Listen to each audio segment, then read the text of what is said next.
Me da muchísimo gusto recibir en la cabina al diputado federal Óscar Cantón Cetina, que por cierto anda muy movido el diputado. Hay un receso legislativo en estos momentos, pero pues usted no deja de chambear. Lo hemos visto muy movido allá en los municipios. ¿Cómo le va, diputado? Bienvenido. Gracias, Pedro. Nuevamente, muchísimas gracias por la invitación, estar aquí en Tabasco y Radio, y con todo el saludo muy cariñoso para las tabasqueñas, los tabasqueños, y bueno, y muchísima gente que nos ve por las redes sociales y en todo el mundo, ¿no? Sí, ahí estamos trabajando, y tienes razón, pero mira, hay receso de las sesiones normales, pero las comisiones seguimos trabajando. Por ejemplo, ayer tuve reunión de trabajo con la Comisión de Marina, donde soy secretario de esa comisión, y así estamos trabajando permanentemente, y claro, siempre recorriendo todo el estado, haciendo todas las cosas de gestoría sobre todo, y viendo lo que podemos ayudar a nuestros paisanos, por supuesto. ¿Qué es lo que en estos momentos está pidiendo de apoyo a la gente? ¿Qué es lo que le pide la gente a usted en estos momentos, diputado? Lo más importante, Pedro, lo más recurrente, yo diría que son 3 conceptos, pero uno destaca sobre los otros 2, que es el empleo. El tabasqueño, la tabasqueña está teniendo una enorme necesidad de empleo. Por un lado, los que no tienen empleo, ya de plano, pero otros que tienen un empleo, pero muy mal pagado, no les alcanza.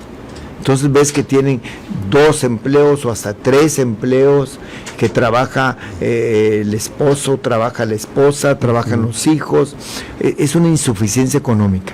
Los otros 2 temas serían lo que son los servicios públicos, como el bacheo, como el agua potable, como el drenaje, como la iluminación, y el tercero es la inseguridad.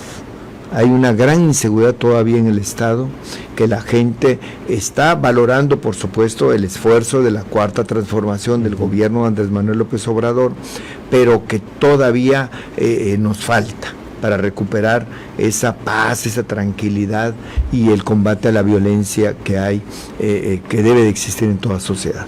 Pero al final de cuentas, ¿cómo evalúa usted estos tres temas, y cómo evalúa usted desde su perspectiva de cómo lo está llevando y cómo lo está manejando el gobierno del estado? Yo estoy seguro que se está haciendo un enorme esfuerzo por parte del gobierno del estado, también de los gobiernos municipales, también del gobierno federal. Lo que hay que entender es que el rezago, lo que es todo un esquema de corrupción, todo un esquema de abandono por parte de gobiernos anteriores, no es posible recuperarlo en 3 años, en 4 años. Sí se está avanzando, y a pasos acelerados diría yo, pero era tal lo que nos había ido mal en este estado, que nos va a llevar todavía un rato. Claro, ¿verdad? Claro, pero se está luchando, por supuesto. Al menos estamos viendo ya algunas reuniones, algunas estrategias, y bueno, hay que esperar, ¿no? Sí. El tiempo que los gobiernos, tanto el estatal como los municipales, pues establecieron para ver los primeros resultados, ¿no? Claro, sí, Pedro, y no podemos olvidar un fenómeno mundial que nos pegó hasta el lugar más alejado de Tabasco, la pandemia. Claro. Que eso paralizó economía, paralizó actividades productivas, y mucho del gobierno también se paralizó. Entonces estamos apenas retomando un ritmo de crecimiento y de desarrollo. Bien, diputado, sabemos que le comentaba, ahorita está en los municipios, lo hemos visto en sus redes sociales, pues todavía hablando, ¿no?, de lo que iba a hacer, de lo que iba a traer de beneficio esta reforma eléctrica, que pues no se aprobó debido a que pues la oposición no quiso, no apoyó la reforma del presidente de México, Andrés Manuel López Obrador. Todavía se siguen dando a conocer, ¿no?, lo que iba a aportar esta reforma, diputado. Sí, yo creo que es un tema, Pedro, que hay que seguir hablando de él, porque hasta que no se haga esa reforma constitucional, México no va a recuperar esa soberanía energética, ni va a tener esa seguridad energética, por lo menos en materia eléctrica, que va muy ligado al gas y al petróleo. Claro. Entonces, hay que seguir insistiendo a la gente en las bondades de esa reforma constitucional. Ahora se está tratando por vía de leyes secundarias, como por ejemplo lo del litio, de que sea ya patrimonio y que sea explotado solo por mexicanos, pero hay otras cosas más que están pendientes. Entonces, el que esté informada la gente, me parece que es un avance en la cultura democrática. Estoy cierto que la gente no es un menor de edad, que la gente ya tiene derecho a tener la información y que el tema eléctrico no es nada más técnico, claro, que tiene que ver con muchas aristas, muchos ángulos. Entonces, seguimos informando a la gente, pero también de las reformas que tenían que llevarse o que tienen que llevarse a cabo, como es, por ejemplo, la política electoral que acaba de mandar el presidente López Obrador, y que lo que queremos es tener un sistema democrático, electoralmente hablando, más robusto, más sólido, más confiable. Claro. Que se mejoren las instituciones, que no haya consejeros que respondan a partidos políticos, como es el caso ahorita de Lorenzo Córdoba o Ciro Murayama en el INE, y que, o los magistrados del Tribunal Electoral Federal, y que no se gaste tanto dinero en las elecciones, que haya mayor representatividad, es decir, que los consejeros los nombre el pueblo. La gente ya está madura, la gente sabe votar. Por eso votó el 2018 por Andrés Manuel López Obrador, a pesar de presiones, a pesar de intentos de quererle comprar su voto, de torcer la voluntad ciudadana. Entonces hay que ilustrar a la gente. Así es. Y nosotros somos representantes populares, pero no, cuando votan por nosotros y nos hacen diputados federales, en el caso de Morena, no nos dan un cheque en blanco. La ciudadanía nos está exigiendo cuentas todos los días. Esa parte de rendición de cuentas es informarle qué leyes hay, qué se está haciendo, y consultarles. Si hay una reforma, hay una iniciativa de reforma electoral, dime tu pueblo, dime en Acachapan y Colmena, dime acá en Pejalagartera, ¿qué opinas tú? Para que yo lo haga como diputado, claro, federal. Al final de cuentas, esa es la función de un diputado también, ¿no? Les haya informado, y eso creo que también diputado pues lo lleva a posicionarlo en primer lugar de los diputados, que expuso muy bien la reforma eléctrica, que defendió muy bien la reforma eléctrica, que difundió muy bien la reforma eléctrica. ¿Qué le parece si hablamos un poco de esta encuesta de los estudiantes unidos por Tabasco, que lo posicionan a usted pues como uno de los primeros diputados en primer lugar, ¿no? Mejor calificado, que sobresalió justamente en estos temas de la reforma eléctrica? Seguimos aquí platicando con el diputado federal Óscar Cantón Cetina. Le comentaba, diputado, pues bueno, pues usted sobresalió en una de las encuestas que realizaron Estudiantes Unidos por Tabasco, en la que pues usted obtuvo una calificación de 9.1, tras evaluar la manera en la que los legisladores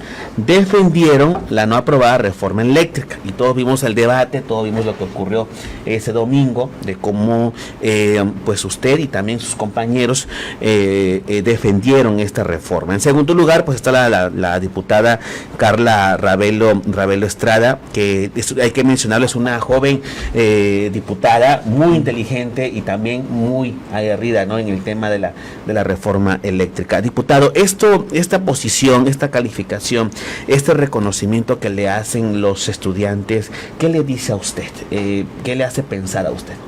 Bueno, mira, pero en primer lugar, mi reconocimiento a todos los compañeros, las compañeras diputados federales de Morena, que de verdad, con un sentido de cuerpo, defendimos la reforma constitucional que propuso el Congreso el presidente Andrés Manuel López Obrador, la reforma eléctrica. Todos trabajaron muy bien, la verdad.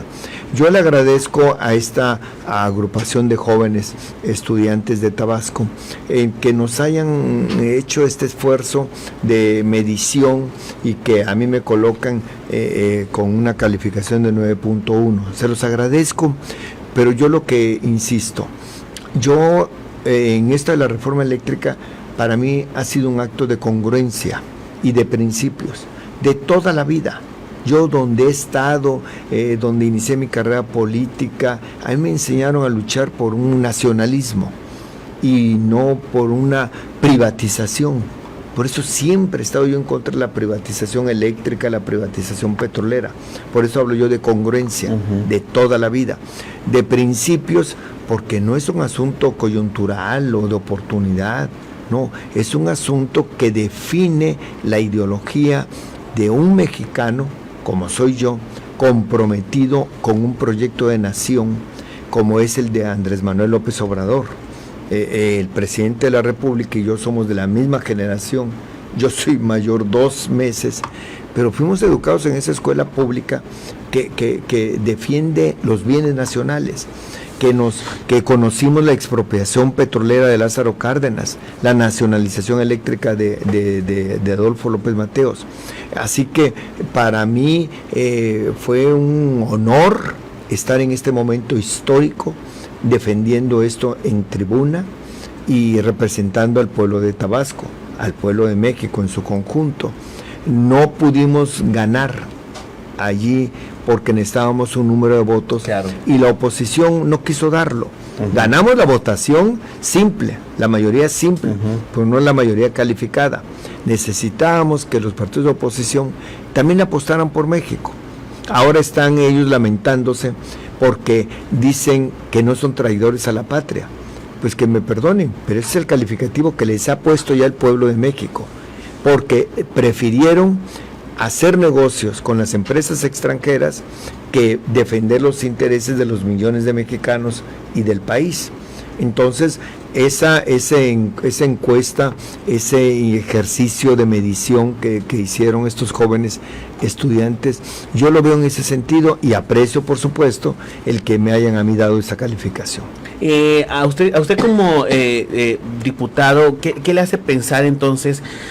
Porque muchos pensaríamos a lo mejor que los jóvenes no están interesados en estos temas, y mucho menos que los que tengan que ver con el tema de reforma eléctrica, porque de por sí a veces es un poco complejo el hecho de entender, ¿no?, de qué se trata este asunto.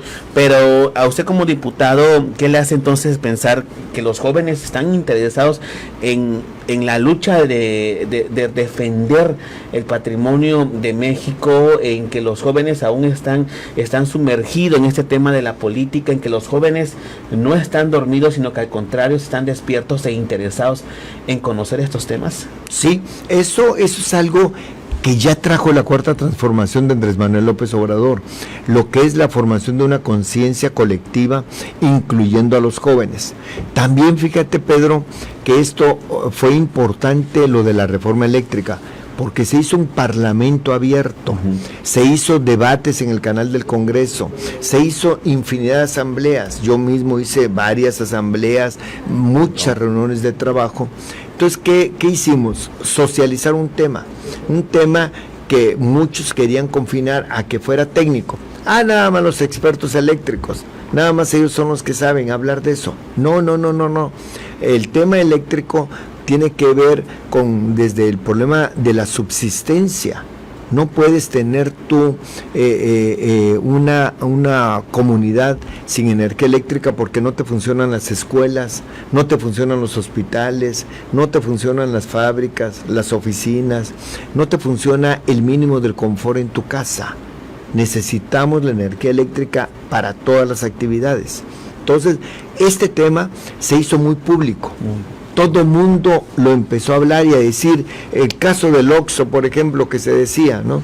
¿Por qué el Oxxo paga tan poquito por la energía eléctrica? ¿Por qué yo en mi casita pago más? Exacto. ¿O por qué mi changarrito, mi negocito, paga más que el Oxxo? Y entonces ahí es donde nos damos cuenta que la reforma eléctrica tiene un aspecto económico brutalmente importante, de por qué el gobierno va a tener que dar subsidios a empresas extranjeras en vez de darlo a los consumidores locales, domésticos, y así. Entonces yo entiendo que es una nueva etapa de la maduración democrática de México y que parte de ese intento de Andrés Manuel López Obrador de que sea el pueblo el que determine con sus acciones lo que es la vida nacional. Así que mis felicitaciones a los jóvenes que están preocupados por los asuntos públicos, aunque no piensen dedicarse a la política, pero es que todo el mundo tiene que estar interesado en los asuntos públicos, porque todo el mundo es afectado. Si hay una buena seguridad, eres beneficiado. Así es. Seas rico o pobre, seas de una religión, seas de un sexo, la seguridad es para toda la sociedad. Pero si no hay seguridad pública, también eres afectado por esa inseguridad. Entonces hay que interesarnos por los asuntos públicos. Como dice el propio Andrés Manuel, la política no es solo de los políticos, la política es de toda la población. La política tiene que llamar la atención de las nuevas generaciones, porque son ellos los que van a determinar si van a tener empleo o no van a tener empleo, con sus acciones, con sus reacciones, diría yo, ante la vida normal que está allá afuera de la calle. Así es. Y bueno, esta reforma eléctrica, en efecto, no, pues todos sabemos, no se aprobó. Ahora viene, o está ya en la Cámara de Diputados la nueva reforma, la reforma electoral, político-electoral, sí, ¿no? Que es la reforma donde viene el cambio de nombre del INE, ahora tendrá otro nombre el INE, sí. La reducción de diputados y senadores plurinominales también. La manera en que se llevan a cabo también las elecciones, buscarán que las elecciones sean más baratas, pero más baratas, ¿no? Sí, más baratas. Y el hecho de que ahora los consejeros y consejeras electorales pues tendrán también que ser elegidos ya por el pueblo, es decir, toda una auténtica democracia. Si le parece, hablamos de esto después de la pausa para sí, que claro, la gente sepa de qué se trata esta reforma, porque, pues digo, como todo, hay quienes hablan de que esto es un atropello va a seguir siendo un atropello a la democracia, que sería retroceder, que esto se va a convertir en un Venezuela, ¿no? Un autoritarismo, vaya, muchas cosas que se hablan, ¿no? Pero qué mejor que usted que está aquí, que ya ha estudiado la reforma, para que nos platique y quede claro de qué se va a tratar y qué se va a estar discutiendo los próximos meses. Hablemos entonces de esta nueva reforma electoral, para que le explique al auditorio de qué se trata y se aclaren las dudas si esto sería un retroceso a la democracia, lo que estamos viendo de cómo se organizan las elecciones, pero elecciones donde se tira dinero, pero hasta por los codos, pues, ¿no? Sí, sí. No, mira, sería un gran avance y consolidación democrática en el país con esta reforma que plantea el presidente Andrés Manuel López Obrador. Lo que hay que recordar es que México ha tenido varias reformas electorales. Por ejemplo, ¿por qué se crearon los plurinominales? Cuando había un partido único prácticamente, cuando no había manera de ganar con otro partido político de oposición, y que entonces se estaban cerrando los caminos de la representación democrática. La gente, como veía cerrados esos caminos, se estaba yendo, por ejemplo, a la guerrilla en Guerrero, por decir algo. No, se aseguró que las minorías también estuvieran representadas, que no fueran avasalladas. Pero han transcurrido reformas electorales que ya han ido dando condiciones de competencia pareja. Por ejemplo, mira, Tabasco tiene 17 municipios. 14 ganó Morena, pero aquí ganaron en la elección del año pasado 3 expresiones diferentes a Morena. Ganó un candidato independiente, o sea, sin partido. Ganó otro que es Paraíso, Cunduacán lo ganó un independiente. Paraíso lo ganó el PRD y Tacotalpa lo ganó Movimiento Ciudadano. ¿Qué indica? De que a pesar de la fuerza de Morena y de Andrés Manuel López Obrador, el pueblo decidió que los candidatos que más querían eran de esos partidos políticos o ese candidato independiente. Y qué bueno, que elija el ciudadano Entonces, esta reforma política, Pedro, lo que pretende es, son varios ejes, diría yo. Uno es económico, ciertamente. Hay un enorme gasto de dinero público que pudiera ser invertido en hospitales, en medicinas, en escuelas, en caminos, y que ya ha llevado a una prostitución o a una perversión del sistema electoral. Hay partidos políticos que pertenecen a una familia, que son puro negocio familiar y que nada más viven del dinero público, que se llaman prerrogativas, y de los plurinominales. Yo pongo un ejemplo: el PRI en Tabasco, en las 2 últimas elecciones, no ha ganado un solo cargo de elección popular de mayoría. Lo que tiene son plurinominales y funcionan como partido por el dinero que les da la ciudadanía. Entonces, yo creo que eso ya hay que corregirlo, porque no están representando al pueblo. Bueno, que le demos posibilidad de participación a todos los ciudadanos, pero que los partidos políticos también tengan responsabilidades.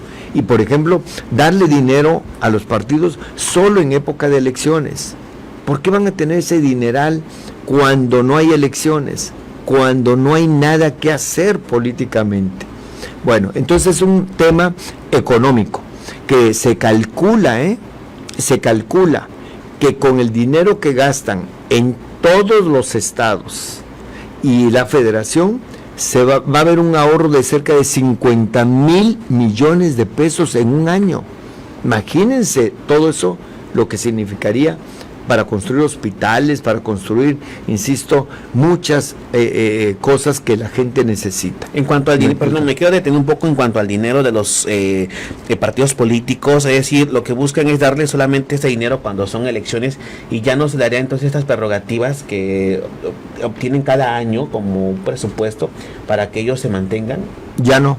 ¿Y cómo se van a mantener? Ya no, precisamente de lo que es la convicción de los ciudadanos. ¿Cómo vivían los partidos políticos antes? No vivían con dinero público. Cada uno decidía a quién apoyar. No habían esas burocracias de los partidos, no habían esos negocios familiares. El problema, insisto, no, es que ese dinero público no ha fortalecido la democracia, sino ha fortalecido los bolsillos de muchos que venden candidaturas, que muchos que ponen a sus familiares de candidatos y que no representan a nada ni a nadie. Entonces, se trata de corregir los errores que se van acumulando en el tiempo. Es decir, entonces es un amor al arte, un amor a la política. Sí, pero es que entonces ahí es donde entra ya la verdadera convicción, los ideales, la ideología. Yo creo, mira, yo te pongo el ejemplo más clarito que hay en este país.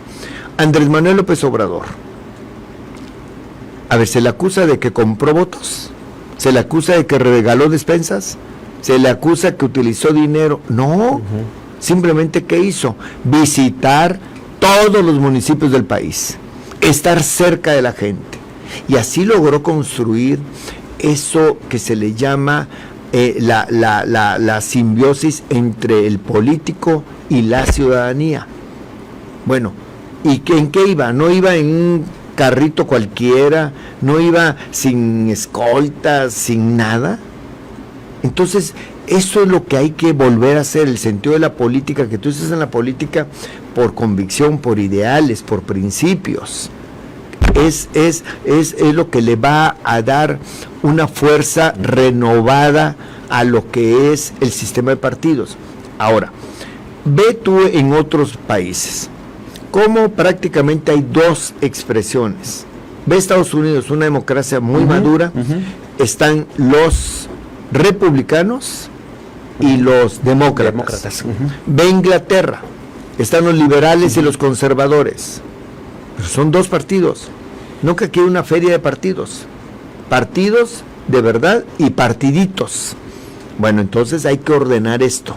No solamente es desde el punto de vista económico, también es desde el punto de vista democrático, porque hay que asegurar instituciones como son las del INE y el Tribunal Electoral, que verdaderamente estén manejados en ese interés, ¿Qué es lo que les preocupa ahorita a los consejeros del INE como Lorenzo Córdoba, como Ciro Murayama? Que no se les bajen sus salarios. Ganan más que el presidente de la República. Lorenzo Córdoba, el presidente del INE, tiene casi 20 asesores que ganan más cada uno que el presidente de la República. Perdónenme, eso no se requiere, es un exceso. Y responde Lorenzo Córdoba a un partido político, Ciro a otro partido político. Lo que necesitamos entonces es que sean elegidos por la gente. La gente ya sabe pensar electoralmente, me refiero, ya sabe decidir. Por mucho que lo presiones, por mucho que lo obligues, por mucho que le regales tinaco, cemento, lo que sea, la gente sabe votar con libertad qué es lo que quiere. Ya lo enseñó en el 2018. Bueno, no tengamos miedo al pueblo, no tengamos miedo a la democracia, que lo elijan los propios ciudadanos, a los magistrados del tribunal y a los consejeros del INE en un nuevo nombre, ¿no? Que también tendría que ver con las consultas. Exactamente. Muy bien, ahora, ¿cuáles son los otros dos puntos también con los que se van a representar esta reforma? Hablamos del económico, ¿y cuáles serían los otros dos? Hay otros puntos, Hablamos ya del económico, pero también de lo que es el fortalecimiento de las instituciones. Hablaba yo del tribunal y del INE. Pero también tenemos que ver el fortalecimiento del poder legislativo, por ejemplo, ¿sí? Y de los cabildos y de las presidencias municipales, porque en muchos casos, sabemos, los cabildos se hicieron mafias. El presidente municipal estaba en manos de un cabildo. Cada decisión, cada acta le costaba una mochada. Los regidores le cobran como pago por evento. La verdad, hablando en plata, entonces tenemos nosotros que hacer que esta democracia sea menos onerosa. ¿Por qué? Porque en algunos cabildos se necesitan 15 regidores, cuando tienen toda una estructura administrativa. Ahí en el cabildo se está manifestando una especie como de poder legislativo, paralelo, alterno. Eso hay que quitarlo. Pero lo mismo ocurre en la Cámara de Diputados o en el Senado de la República. Cuando no había esa competitividad, diremos que era el suelo parejo para todos los partidos, se justificó lo de los plurinominales. Yo sostengo que los plurinominales deben desaparecer todos y que todo diputado o senador debe ser elegido por el voto directo de la gente. El pueblo. Que ya no haya ninguno nombrado por un dirigente de partido. Yo sé que en algunos casos, y no me niego, porque yo soy de representación proporcional ahorita, es por la experiencia que se quiere utilizar. Yo soy un diputado federal de Morena y soy la tercera vez diputado federal y fui 2 veces senador de la República y 1 vez diputado local. Entonces a mí el partido lo que quiere hacer es aprovechar mi experiencia, pero no es el caso de otros en que mandan al hijo, al sobrino, mandan a quienes sean. Entonces, ese es un punto ese es el otro tema de fortalecimiento del poder legislativo, de fortalecer los cabildos, la representatividad real. El otro tema tiene que ver, por ejemplo, el voto electrónico. El voto electrónico que permita que los migrantes mexicanos que están en el extranjero voten directamente sin que sea oneroso. Que también cada día se vaya modernizando el sistema electoral y que sea a prueba de fraudes, a prueba de manipulaciones de los humanos. Claro, hay que observar que nosotros tenemos que desarrollar un sistema híbrido mientras no tengamos esa conectividad, porque hay comunidades que no hay internet, pero habrá el voto electrónico y el voto de papel. son varios puntos de la reforma electoral que vamos a estar analizando ahora. Hay que analizarlos, hay que irlos también explicando poco a poco para que quede claro, ¿no?, de qué se trata esta reforma. Diputado, el tiempo se nos ha terminado, pero no sé si desea agregar algo más a esta entrevista. Le comentaba cómo iban allá en Oaxaca, me dice que pues van bien y que pues eso le hace estar aquí, ¿no? Sí, vamos a ganar en Oaxaca. Morena lleva una amplia ventaja, el paisano Andrés Manuel López Obrador tiene un gran cartel allá, hay un gran candidato en Salomón Jara Cruz, y vamos a trabajar. Y por eso es que pude darme una vueltecita ahorita también, y estuve en el Instituto Tecnológico de la Chontalpa. Estuve en una graduación de alumnos de biotecnología y de gestión empresarial que me maravilló. Muchachas, muchachos de Nacajuca y de Jalpa, de Méndez, muy deseosos de aportar al desarrollo de Tabasco, a la parte que tiene que ver con los energéticos, pero también a la parte que tiene que ver con lo que es de nosotros los tabasqueños, ¿verdad? Y entonces es una experiencia muy bonita. Vengo de allá, que por cierto, hoy sé que es Día del Comunicólogo. Así que muchas felicidades, Pedro, muchas felicidades a todos los colegas comunicólogos. Yo también soy comunicólogo, Sí. Yo soy licenciado en Ciencias de la Comunicación, así que vamos a luchar por la libertad de expresión. Hay muchos colegas aquí. Sí, claro, felicidades a todos de verdad por este día. Y también sé que estuvo por acá Mario Valencia, el líder de los enfermeros, de las enfermeras. Mañana vamos a tener una reunión a celebrarlos, y mis felicidades anticipadas a las miles de enfermeras, a los miles de enfermeros que sobre todo en esta pandemia se la rifaron mucho. Cómo demostraron corazón, cómo demostraron amor al prójimo, cómo lucharon en contra de todas las adversidades, porque no sabíamos qué era esta pandemia, no sabíamos ni cómo protegerse, y ahí estuvieron y están, por supuesto, así que muchas felicidades. Bien, diputado Óscar Cantón Cetina, le agradezco muchísimo que haya estado con nosotros aquí este día. Vamos a seguir todavía explicando el tema de la reforma político-electoral, que todavía, pues bueno, para mencionar a las personas, está en la Cámara de Diputados, estará en análisis, se estará explicando y también haciendo, creo que foros para explicar de qué se trata esta reforma. Y bueno, y por supuesto, ya sabe que aquí tiene su casa. Muchísimas gracias, Pedro, de verdad que muchas gracias por esta oportunidad, este tiempo, y de transmitir a la gente información de lo que está pasando en el país y de nuestro trabajo, por supuesto.